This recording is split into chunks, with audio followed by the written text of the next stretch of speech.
Alors, utilisation du principe de récurrence pour démontrer qu'une propriété est vraie, donc une propriété dépendant d'un entier naturel n. Donc, sur l'exemple ici, on a une suite donc définie par récurrence, justement, u0 égale 2, un plus 1 égale 2 un moins 3. Donc, c'est ce qu'on connaît de la suite. Donc, par exemple, u1, c'est 2 fois 2 moins 3, ce qui donne 1. U2 égale 2 fois 1 moins 3, ce qui donne moins 1. U3 égale 2 fois 2,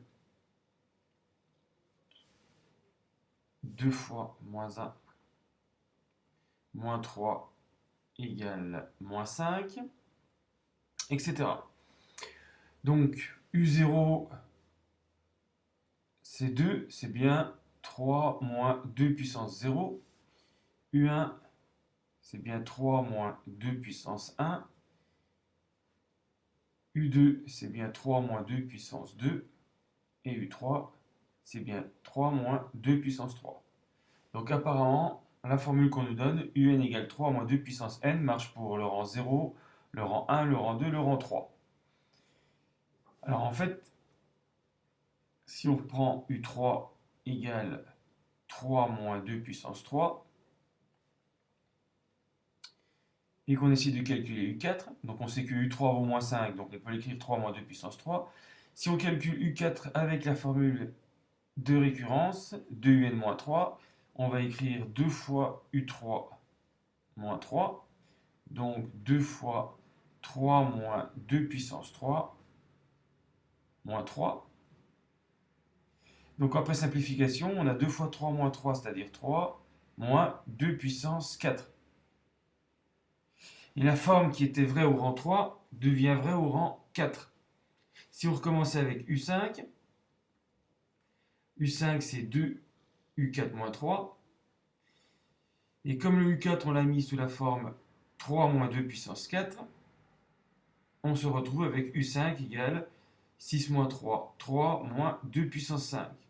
Et la forme passe du rang 4 au rang 5. Et en fait, le principe de récurrence revient à faire ce passage d'un rang à un rang suivant, mais dans le cas général.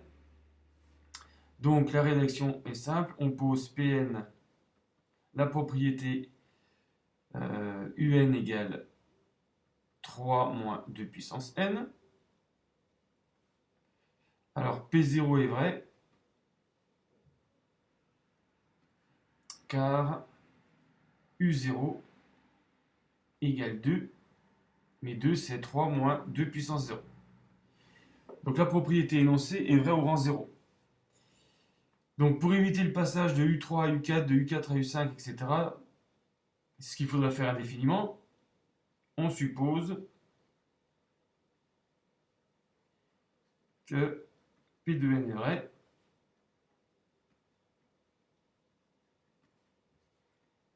pour un entier n fixé,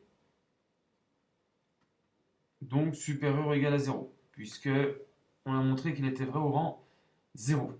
Donc on suppose que un égale 3 moins 2 puissance n. Voilà, ce qui est vrai au rang 0, 1, 2, 3. Et du coup, on l'avait montré au rang 4 et au rang 5. Si c'est vrai au rang n, alors automatiquement, ça va être vrai au rang n plus 1, parce que un plus 1, c'est 2 un moins 3, c'est-à-dire 2 fois 3 moins 2 puissance n moins 3.